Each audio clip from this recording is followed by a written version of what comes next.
Bonjour, dans cette vidéo, on va corriger un exercice qui concerne les fractions.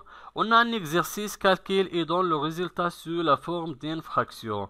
On a trois fractions. Je vais trouver les nombres manquants dans chaque opération. Je commence avec la première opération. 4 tiers plus 1, 12. Le dénominateur dans la première fraction est égal à 3 et le dénominateur dans la deuxième fraction est égal à 12. Et 12 est un multiple de 3. Donc, dans ce cas, le dénominateur sera le plus grand des deux dénominateurs. Le dénominateur commun sera 12.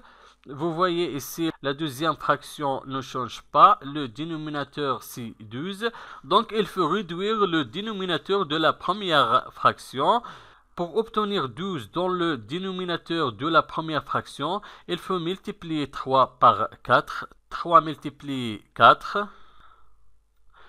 On a multiplié le dénominateur de la première fraction par 4. Il faut multiplier aussi le numérateur de première fraction par 4. 4 fois 4. Le dénominateur de la première fraction est égal à 12. 3 fois 4, 12. Et le dénominateur dans la deuxième fraction est égal à 12. Donc, le dénominateur est commun entre les deux fractions. Je garde toujours le dénominateur commun, c'est 12. Et je vais additionner le numérateur de la première fraction et le numérateur de la deuxième fraction. 4 fois 4 est égal à 16, plus 1 est égal à 17. On écrit 17.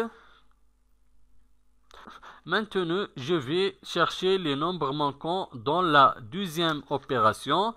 La deuxième opération est 5 sur 16 moins 1 quart. On a le dénominateur de la première fraction est égal à 16 et le dénominateur de la deuxième fraction est égal à 4. Et 16 un multiple de 4, donc un dénominateur et un multiple de l'autre. Le dénominateur sera le plus grand parmi les deux dénominateurs. Le dénominateur le plus grand entre 16 et 4, c'est 16. Vous voyez ici, on garde la fraction. La première fraction ne change pas parce que le dénominateur est déjà réduit. Maintenant, on va réduire le dénominateur de la deuxième fraction. Pour trouver 16 dans le dénominateur de la deuxième fraction, il faut multiplier 4 par 4. On écrit 4 multiple 4. On a multiplié le dénominateur 4 par 4. Il faut aussi multiplier le numérateur 1 par 4. On écrit 1 multiple 4. Maintenant, on va faire les calculs.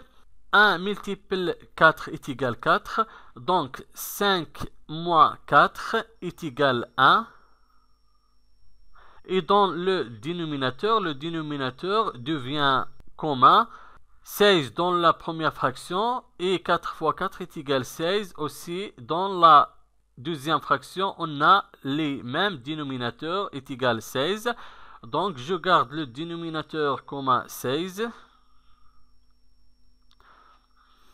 Maintenant, la troisième opération. La troisième opération, la première fraction, c'est 6 sur 15 moins 1 tiers. Toujours, il faut réduire le dénominateur de chaque fraction. Dans la première fraction, on a 15, le dénominateur, et le dénominateur dans la deuxième fraction est égal à 3, et 15 un multiple de 3. Donc, le dénominateur sera le plus grand dénominateur. Le plus grand dénominateur, c'est 15. Donc, on garde la fraction, la première fraction, 6 sur 15. Et je vais réduire le dénominateur de la deuxième fraction. Donc, pour trouver 15, il faut multiplier 3 par 5. Donc, 3 fois 5 est égal à 15. Le dénominateur est commun dans ce cas. J'ai multiplié 3 par 5. Il faut aussi multiplier le numérateur 1 par 5. On écrit 5. Le dénominateur devient commun entre les deux fractions. 15 dans la première fraction et 15 dans la deuxième fraction. 3 fois 5 est égal à 15. Je garde le dénominateur commun 15. Et je vais faire la soustraction. 1 fois 5 est égal à 5. Donc 6 moins 5 est égal à 1. Donc, la différence de la troisième opération est égale à 1 sur 15. Merci et au revoir.